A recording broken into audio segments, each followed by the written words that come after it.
So just a wee reminder, because I'll forget to say this at the end, these are going out once a week on YouTube. If you want to watch them when they're published as unlisted videos, you can do that over on my Substack at camscampbellreads.substack.com. Right, let's get into chapter 3. Love this quotation here, which we'll open with. The whole of that summer's love poem seemed to have ended. It was as if it had lost momentum for lack of fuel. Interesting. So remember the scene through the summer. They've been meeting in the park, Olga and Ilya. They've been developing their relationship to the point where now they're engaged and they're not able to tell everyone because of propriety and a lot of practical things that need to be sorted out before the big announcement. And they need to meet in public so that they're not alone for the sake of propriety.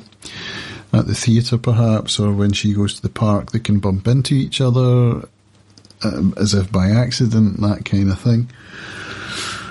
And lack of fuel, yeah, I think they're seeing each other a bit less. I think that's what's going on here. And then we get this quotation about Olga as she sits down at the piano. Something was making her heart weep within her, and there were tears in the music she played.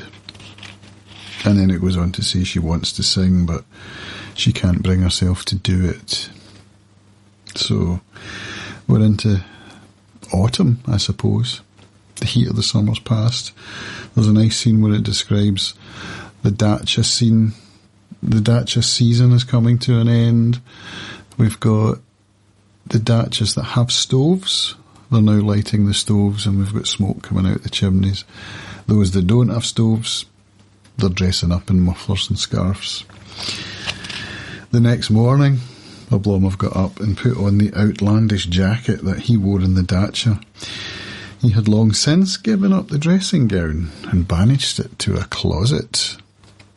Interesting. So that dressing gown, which represents the old Ilya, the one who does lie down all day and gets nothing done, that guy's gone. We've got the new Ilya. Does this outlandish jacket signify anything like that? I don't think so. I think it's just because it's cold. So Ilya's now in the apartment that Tarantiev rented for him on the Vyborg side.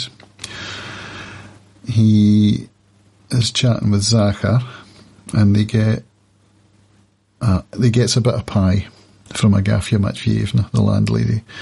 We get a description of her elbows again, which I just love. This comes up quite a lot through the novel. We've got Oblomov could only see the landlady's back, her head on its white neck, and her bare elbows. What's she doing in there with her elbows moving so busily? Asked Oblomov.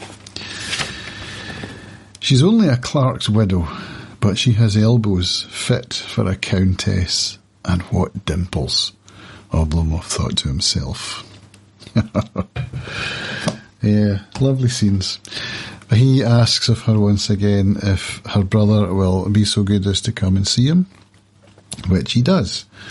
Ivan Matveevich.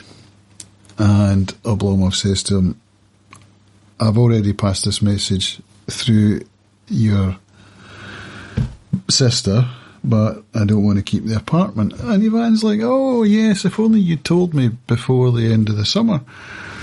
And he says, I did. I passed the message on, and it's another of these one party not listening to the other.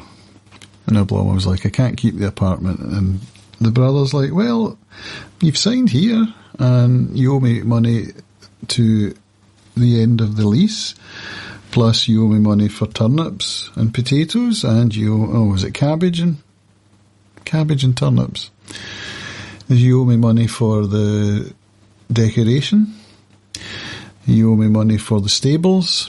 So he ends up, basically, Ilya signed this lease without reading it, and he's now getting shafted.